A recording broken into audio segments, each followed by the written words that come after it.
London, 1822.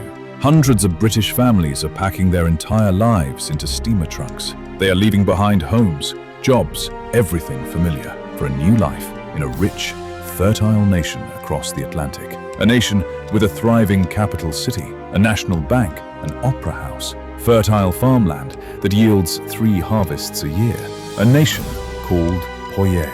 They have maps of it. They have its official currency, printed and exchanged at London banks. They have a 350-page guidebook describing its streets, its government, its opportunities. The man who sold them all of this doesn't call himself a businessman. He calls himself a prince. His name is Gregor MacGregor, and within a year, hundreds of these settlers will step off their ships onto a stretch of Central American coastline and find absolutely nothing. No capital city, no opera house, no bank, no country at all, just jungle. More than 150 of them will never make it home, and the man responsible will never spend a single day in a British prison for it. This is the story of the only man in history to successfully sell an entire country that did not exist. To understand how Gregor MacGregor pulled this off, you have to understand something uncomfortable. For most of his life, he wasn't lying. Born in Scotland in 1786, the great-nephew of the legendary outlaw Rob Roy MacGregor, he joined the British Army at just 16. He served through the Napoleonic Wars, and by his mid-20s, restless for real adventure, he sailed for South America to join a genuine revolution. He fought under Francisco de Miranda, then under Simón Bolívar himself, in the brutal wars for Venezuelan independence from Spain. He didn't just fight, he succeeded. In 1816, MacGregor led a month-long fighting retreat through hostile territory that Bolívar personally praised. He rose to the rank of general. He married Bolívar's own cousin. This part of the story is completely real. MacGregor was a legitimate, decorated soldier of a genuine revolution. But somewhere along the way, he discovered something more valuable than courage. He discovered that in London society, nobody could tell the difference between a real South American military title and an invented one. In 1819, MacGregor sailed along the Mosquito Coast, a remote, largely lawless stretch of jungle coastline in what is now Honduras and Nicaragua. He met with a local ruler the British called King George Frederick Augustus of the Mosquito Kingdom. What happened next is disputed by historians to this day. MacGregor later claimed the king granted him 8 million acres of land, an area roughly the size of Wales, and appointed him cazique, a native word for chieftain, which MacGregor translated for London audiences as something far grander, prince. No original copy of this land grant has ever been found. Most historians believe the deal, if it happened at all, was wildly exaggerated. Some believe MacGregor invented it entirely. But by the time he returned to London in 1820, none of that mattered. He had a story, a title, and a place that no Londoner had ever heard of, which meant no Londoner could prove him wrong. MacGregor didn't just claim a title, he built an entire country to go with it. He commissioned an official flag, a green cross on white, a coat of arms, military uniforms for a Poyaisian army that did not exist, banking regulations, a legal code. He printed genuine currency, Poyaisian dollars, engraved and produced with real printing plates, exchangeable at London banks as if it were any other foreign money. He invented an honor called the Order of the Green Cross and appointed a wealthy supporter, Major William John Richardson, as its recipient, and as Poyais' official diplomat in London. Richardson was so convinced by the fantasy that he personally presented forged Poyaisian diplomatic credentials to King George IV of England. The king accepted them without question. MacGregor staged public performances of a national anthem for a country that existed only on paper. He commissioned paintings of Poyais' grand capital city, St. Joseph, paintings of a place that had never been built, based on a city that had never been surveyed. He was throwing a party for a country of one.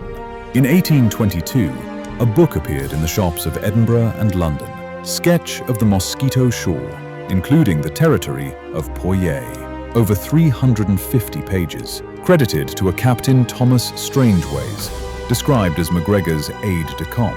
There was no Captain Strangeways. The book described Poyais in loving, precise detail. Fertile soil that produced 3 harvests a year, sugar and tobacco that practically grew themselves, rivers so full of fish that a single day's catch could feed a family for a week. It included engravings of idyllic beaches and thriving plantations. Much of its supposedly factual content was quietly lifted from other publications about entirely different parts of Central America. To any reasonable reader in 1822 London, it read exactly like what it was designed to be: the authoritative official handbook of a real and prosperous nation. With his fictional nation fully dressed for the occasion, MacGregor went to work raising money. He issued government bonds on the London Stock Exchange, £200,000 in October 1822, another £200,000 the following year. Real British investors, real British banks, lending real money to a country that had never been surveyed, let alone built. Then he opened land sales directly to the public, 100 acres of supposedly fertile Poyaisian farmland for £11. Wealthier buyers could purchase commissions as officers in the Poyaisian military. Others paid for posts as merchants, government clerks, even bankers, for a government that consisted of exactly one person. He distributed pamphlets across London, Edinburgh, and Glasgow. He gave newspaper interviews as the dashing cazique. He reportedly hired singers to perform songs about Poyais on street corners in the very towns he was recruiting from. By the time the excitement peaked, MacGregor had personally profited an estimated several £100,000, a staggering fortune for the era. And then, in September 1822, he did something that would turn this from a financial fraud into a human tragedy. He started selling passage. The first ship, the Honduras packet, left London in September 1822, carrying around 70 settlers bound for their new lives in Poyais. The second, the Kennesley Castle, departed Scotland in January 1823 with roughly 180 more. Before this second group sailed, MacGregor personally came aboard to see them off. He offered free passage to all the women and children traveling. The settlers were moved by his generosity. They had no idea they were sailing toward a coastline with no roads, no shelter, and no government, because the government they'd paid for existed only in MacGregor's imagination.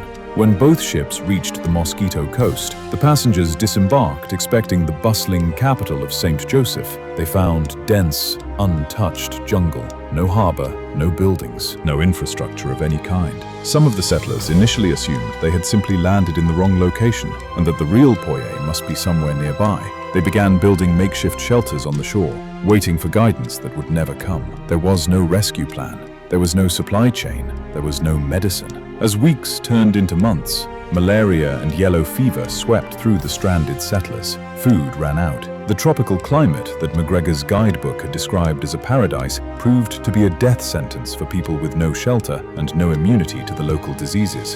Before a rescue ship finally arrived from the nearby British colony of Honduras, more than 150 men, women, and children had died. Fewer than 50 of the original settlers ever made it back to Britain. When survivors returned to London in late 1823 and told their story to the press, it became a national scandal.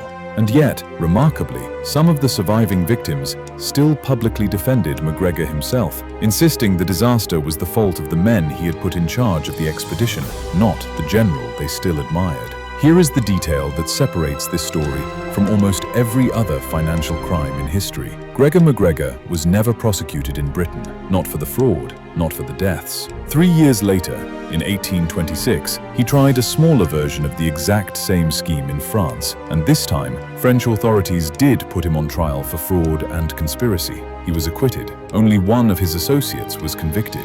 Released, MacGregor spent the next decade quietly running smaller versions of the Poyais scheme around London, never facing serious legal consequences for any of it. In 1838, following his wife's death, he made his final move, back to Venezuela. The country whose own founding hero, Simón Bolívar, had personally banned him from ever returning, on pain of death, because of the Poyais catastrophe. MacGregor went anyway. Venezuela welcomed him back with open arms. They remembered the young cavalry officer who who had fought bravely for their independence decades earlier. His military rank was restored. He was granted a general's pension. For the next 7 years, Gregor MacGregor lived comfortably in Caracas, wealthy, respected, celebrated as a veteran of the revolution. On December 4th, 1845, he died peacefully in his own bed. He was 58 years old. He was buried with full military honors inside Caracas Cathedral. The Venezuelan president and his entire cabinet attended the funeral. The man responsible for the deaths of more than 150 people, men, women, and children who trusted him with their life savings and their lives, was laid to rest as a national hero. Gregor MacGregor never counterfeited a single coin. He never forged a single signature on someone else's document. He simply understood something no one had ever fully exploited before. In an age of genuine new nations rising across a crumbling Spanish empire, nobody could prove a place didn't exist. He didn't have to fake being someone. He only had to fake somewhere. And for over a decade, an entire empire of investors, lords, and ordinary families believed him completely. Thank you for watching.